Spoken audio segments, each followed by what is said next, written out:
Hey, gang. Oh, I don't know why I'm looking at the mic, thinking it's the camera. I think the coffee is getting to me. Hey, gang. Chonky here. I hope you enjoy the setup. This is a test. We're going to see how I feel about this. And if I like it, you'll be seeing the rest of these videos in this cozy, cozy cottage with the fire roaring and the snow coming down behind me. So happy holidays, everybody. We've got our coffee that is definitely just coffee. So Liberty's Crusade follows Michael Liberty. He is a UNN reporter, which is the Universe News Network. This story takes place, it starts out during the prologue of Starcraft 1. Like right between the prologue and the first campaign mission. Because at this point, Chao Sara has already been destroyed by the Protoss. They mention it in like the second chapter. But yeah, so we follow Mike Liberty. He is a notorious journalist. He has a bit of a reputation for saying what needs to be said. He doesn't really care about the higher-ups or the Confederacy. He just wants to report the story as it needs to be reported, and he doesn't care what the higher-ups say.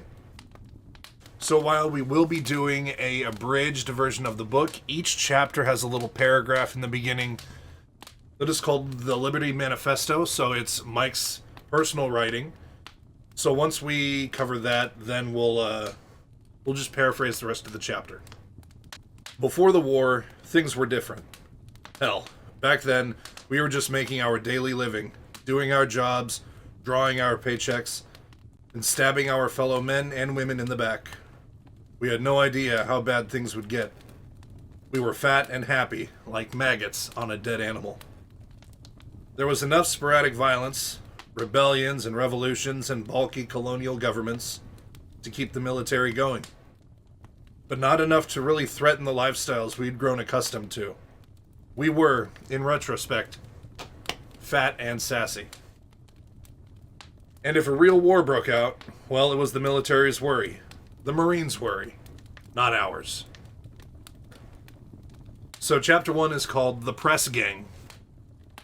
And it starts out immediately with Mike Liberty in an office, a very high-rise office in a very tall building overlooking a city. The office belongs to his editor-in-chief, whose name is Handy Anderson. Sounds kind of like a sex move, I guess. But Mike comments that the city reaches out extremely far, forming a jagged, spiked tear along the edge of the world. I mean, this place is huge.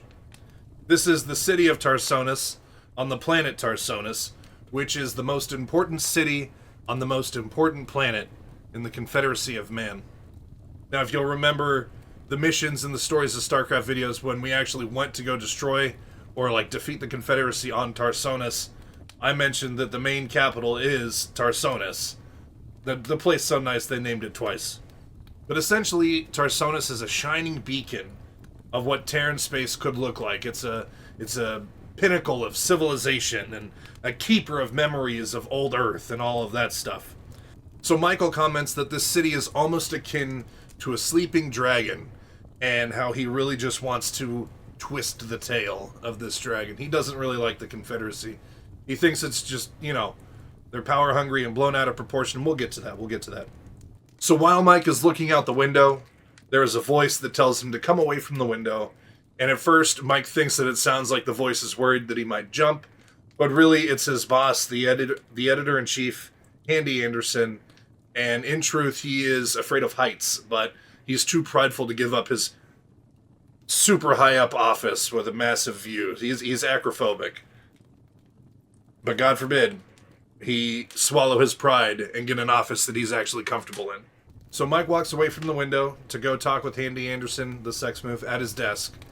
And he makes a comment at how when he sits down at the desk, all of the chairs on his side are very normal-sized furniture, but the chair that Handy has is massive and maybe even raised a little bit, almost to strike like intimidation, like very authoritative, like I'm in charge, I'm the boss. So maybe Handy has a bit of a power issue. So Handy offers him a cigar, claiming that it's like taken from a recent embargo and Mike refuses. He's not interested. He knows that Handy's a cheapskate and it's probably a crappy cigar. So while Handy is trying to butter him up with cigars and verbally disarm him, Mike's not having any of it, and he just says, let's cut to the chase. Why am I here? What's going on, man? And Handy mentions that there was a series that Mike recently did. It was on some construction kickbacks. And, Mike's all proud. He's like, oh, that was some good stuff. I'm sure I rattled some cages. And in fact, he did. Handy mentions that he rattled too many cages, and now Mike is worried that he's going to cut the series. Essentially what happened is, even though Mike was interviewing these low-level people like ward healers, low-level thugs, and members of Tarsonis City's city council, that all kind of trickled up and got to the higher-ups in the Confederacy. Because essentially, the Confederacy is governed by these old families. As after the Guild Wars, when the Confederacy assumed power of most of Terran space, it was really run by the old families who were the people who took control of the Confederacy when Terran space first really came into power, in the Caprilu sector at least. So, they're the old heads, they've been there for generations, and essentially, Mike was asking too many questions to too many right people. So to put it in Handy's words, he's made a few powerful, venerable people very uncomfortable. Now, Mike, like I said, is worried that Handy's going to cut the series entirely, but he says he's going to print it. He says it's good work, I want to run it, it's good journalism. So despite it being good journalism, Handy mentions that he's now treading on very dangerous ground. And while Mike mentions that he likes a little danger, Handy reassures him, look, a lot of people care about you. We just don't want to see anything happen to you, especially since you're starting to upset the old families. So Handy reassures him. He says, I do want to print it. It is a good story. But then he trails on and says, oh, well, I'm thinking about your safety, Mickey, which Mike hates being called Mickey. It's like a pet peeve of his. But as he's going on and saying that it's dangerous, Mike interrupts him and he's like, yeah, well, maybe if I need to lay low, you could just send me on vacation, maybe a cabin in the woods or a beautiful resort planet. Who knows? Send me away. So Handy mentions that instead of a vacation, he was thinking more of a special assignment. And while Mike is sitting there confused, what the hell is a special assignment? Is it you want me to do agricultural reporting? What's that? Anderson is like, oh, well, it's more like a roving reporter. So Mike is confused, thinking, oh, well, do I need to get shots of off-planet stuff? Do you want me to just capture the Caprilu sector as a whole? And as a joke, Handy says, more like not getting shot at, period. On planet or off planet. And it turns out that the job that Handy wants for Mike is to be a military reporter and follow a group of Confederate Marines, which Mike does not like the sound of. And the reason why Mike doesn't like the sound of it is because the Confederate Marines are notorious for, as he put, the biggest collection of criminals in the known universe outside of the Tarsonis City Council. So essentially at this point in the story, not very many people volunteer for military service. A lot of it is just re-socialized criminals and murderers and psychopaths. They do a little lobotomy, fix them up, and then they just give them a big powerful weapon, a combat power suit, and they say, hey, go kill some guys in the name of the Confederacy. And of course Mike is immediately off-put by that. So Handy reassures him. He's like, hey, some people have criminal blood, but you gotta remember, all of the planets out here were settled by exiled convicts, which is pretty much true, which we'll cover when we do the prologue. But then Mike goes on and says, well, do you know how many have been nearly re-socialized? Because like I said, they essentially do a lobotomy and then shoot them up full of drugs, like stim packs and stuff like that, which make them very trigger happy. And it's a little... We'll get to that later, but yeah, the stim packs can drive you a little cuckoo sometimes. And Handy actually interjects, and he's like, actually, that's the sort of misconception that we want your work to counter. Because everybody thinks that the Marines are bloodthirsty and just a bunch of killers, and they're all high on drugs, and we want you to be more of these are our boys, they're fighting for us. And he kind of wants to have it be a pro-military piece. As Mike is putting his foot down, like vehemently, like, I don't want to do this. Handy sweetens the deal, and he's like, I'll give you your own column, which immediately perks Mike's interest because, you know, he's a little vain. He wants more power for his work, so he immediately counters and says, and a raise too, and a big one at that. No chump change. And then he's like, because, you know, I'm a little too old to be planet hopping, so you got to sweeten that pot, Handy Anderson, the sex move. So now that Handy definitely has Mike interested, he starts, you know, making it more flowery, like, of course, oh, it's going to be the cushiest of positions, and of course we'll pay you a bunch of money, and don't worry about it, you're just going to be playing cards and traveling on battle cruisers and rubbing elbows with the high and mighty officers and just, you know, writing reports and just trying to really get to the bottom of how these military men are really keeping us safe and doing everything they can to defend the Confederacy. I don't like, it always sounds weird to say that. He even says, you would be a shining light to us all, a well-paid shining light. You can even wave the flag a little, get some personal stories, ride around in a battle cruiser, play some cards, like I said. And then he's like, oh yeah, trust me, this will be the cushiest post. I've got some pull. You know, I used to be an old green tag myself. It'll be 3 months of work for you, tops. And it's a lifetime of rewards. You know, 3 months of work and you get to reap benefits forever. Who would say no to that, am I right? And then finally Mike is like, all right, you win, Handy Anderson, the sex move. I'll do it. I'll go do the military detail. I'll go report on the Confederate Marines. And he's like, oh, thanks, Mike. You won't regret it. And the last part of the chapter is him saying, I feel like I already do. And that's the end of chapter 1. All right, so the next Liberty Manifesto. Service in the military, for those of you unfortunate enough never to have experienced it firsthand, consists of long periods of boredom, broken by mind-shredding threats to one's life and sanity. From what I can gather from the old tapes, it's always been like that. The best soldiers are those who can wake suddenly, react instantly, and aim precisely. Unfortunately, none of those traits are shared by the military intelligence that controls those soldiers. And I like that. You know, it sort of is like all these guys on the ground, you know, are frontline dudes. They're all super trained, deadly, precise, hardened warriors. And they're commanded by these Nepo babies and all these cabinet posts that clearly weren't earned, and it's just all, yeah, I thought that's funny to look at. So chapter 2 is called The Cush Posting. So now we jump ahead. This is 3 months later. This is actually supposed to be at the end of the 3-month post that Handy mentioned. And I like the first sentence. It just says, Mr. Liberty, said the perky murderess at the hatchway, the captain would like a word with you. So right now, essentially, Mike Liberty has been traveling on a battle cruiser for 3 months. He's been doing a detail on the Alpha Squadron, which, if you guys have watched the Stories of Starcraft videos, especially the Terran episodes, you guys should know all about the Alpha Squadron and how much little bitches they are. So they are commanded by a guy named Colonel Duke. He's colonel right now. At the start of the StarCraft story, he gets promoted to general because of what was happening on Chowsara. Now, it's a little different here because in the campaign, or in the prologue, at least in the missions, I believe Alpha Squadron is there with the Cerberus Recon Squad, fighting back the Zerg before it's put on lockdown and then the Protoss nuke the planet. But in the book, Alpha Squadron doesn't do any of that. They show up after the party, but we'll get to that.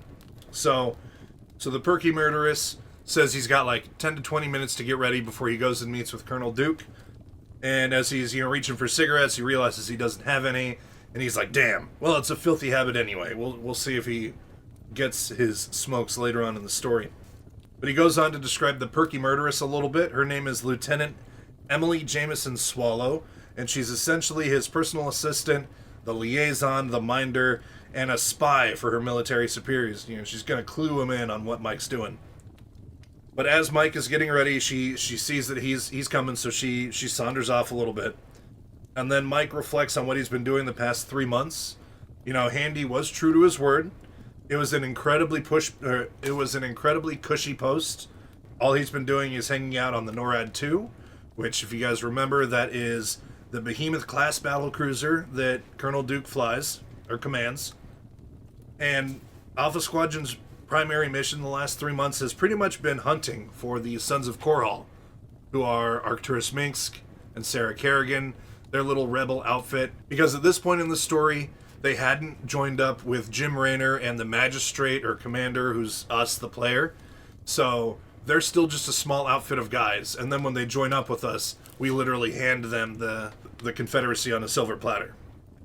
But right now, the Alpha Squadron's just been hunting the Sons of Korhal, and Mike comments that they're always one step behind the Sons of Korhal. Like, they'll hear a report, they're here, and they show up, and the Sons of Korhal are missing, and then it just happens repeatedly and repeatedly, almost to the point where the NORAD 2 is literally just a flag carrier. They show up and they say, hey, did you see the Sons? No? Alright, well, Confederacy, man, support it or we'll kill you. See you later. And then they fly off to the next location, only to miss the Sons of Korhal again. And so as a result of just jumping around place to place, being outsmarted constantly, Mike says that his biggest challenge has been dealing with the boredom and finding enough to write about. So he mentions that he did a little piece on Edmund Duke, like human interest stuff, and he talked about the crew a little bit in some of his work. He examined some of the planets, like the local fauna and stuff like that. And then there was a two-parter that he did on the NORAD 2, where he was talking about the battlecruiser itself. But that story got heavily censored, which he thought was funny because the Sons of Korhal know everything about them anyway. So it's like, why censor at this point? You're just killing my work. God, stupid. So anyway, he's reminiscing about his work and thinking about talking with Duke, and he grabs his duster. He's got this sweet duster that he says makes him look like a cowboy from the Old West, but then everybody else remarks that he just looks like a bum, and he looks like he's gonna go slum it up in the sticks, which I thought was pretty funny. So as he's getting ready, he goes a little bit more into Lieutenant Swallow and how she is habitually positive. She's always got a smile on her face. She's always very perky. She's always like alert and astute, and no matter what Mike asks for, she's always very serious about helping him or whatever he needs.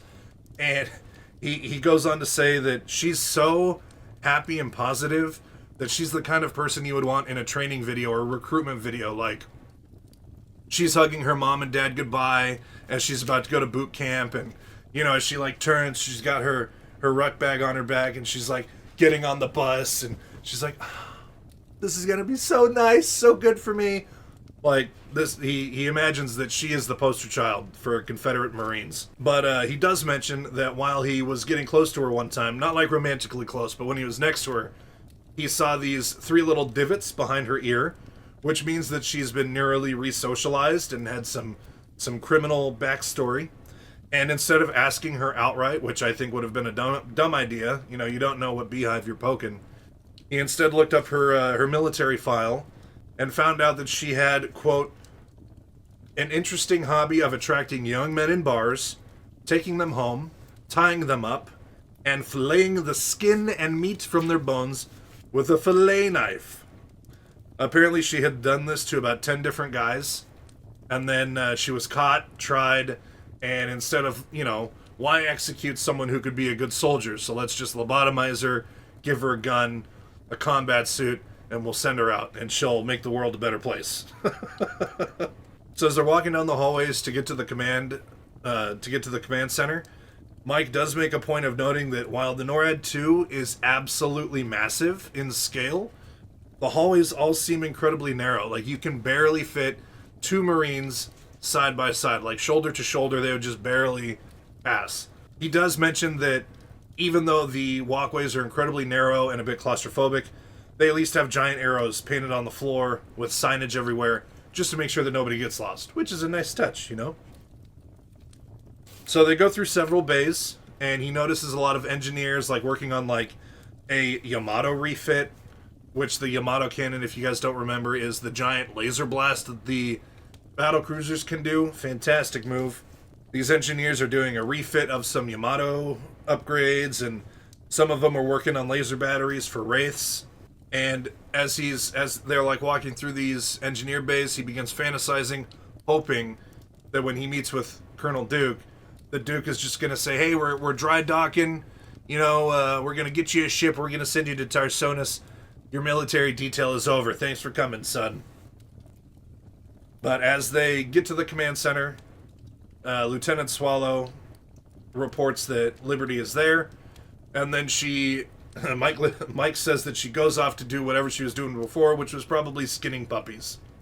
So Mike is hanging out in the command center, waiting for Duke to get there.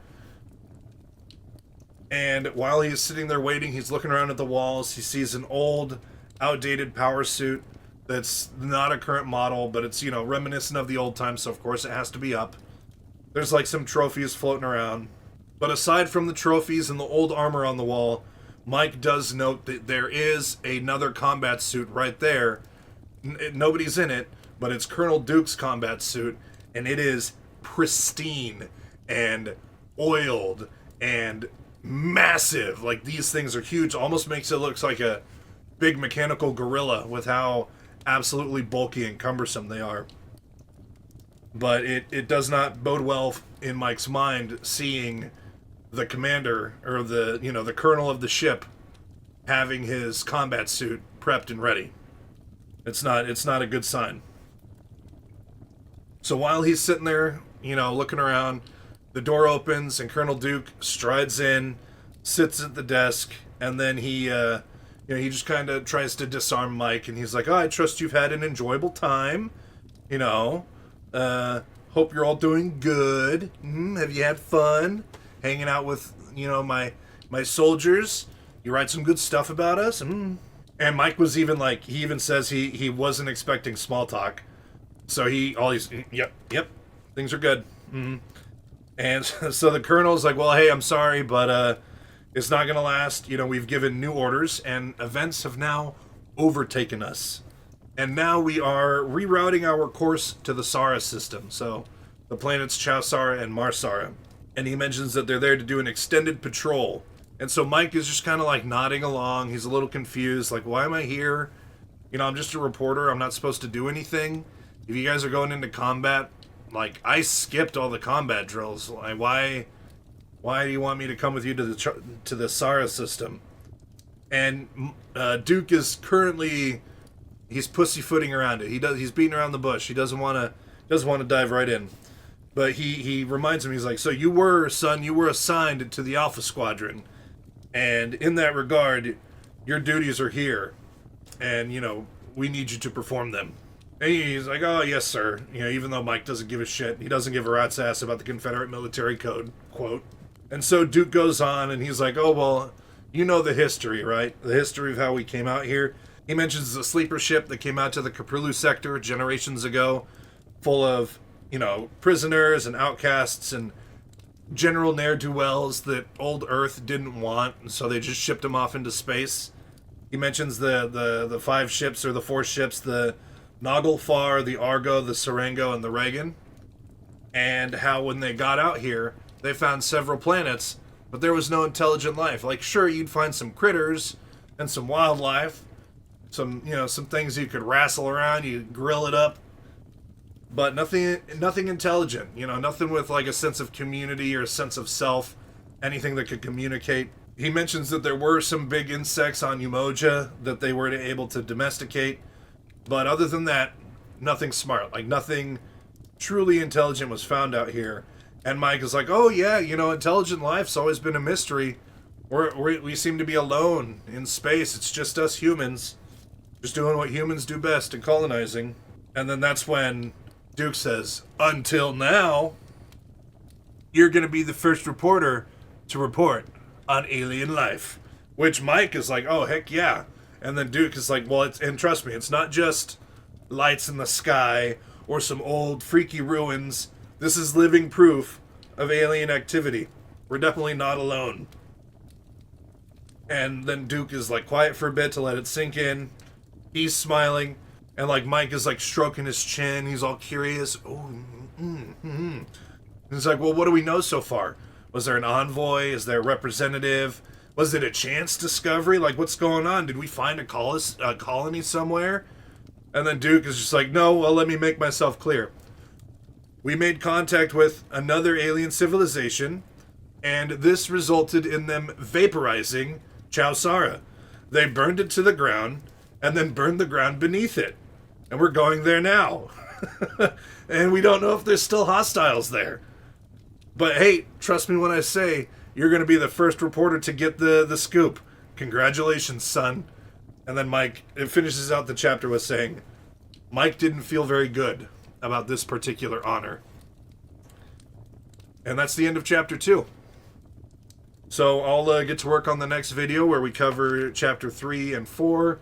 And this is a 17-chapter book, so expect a few more videos like this.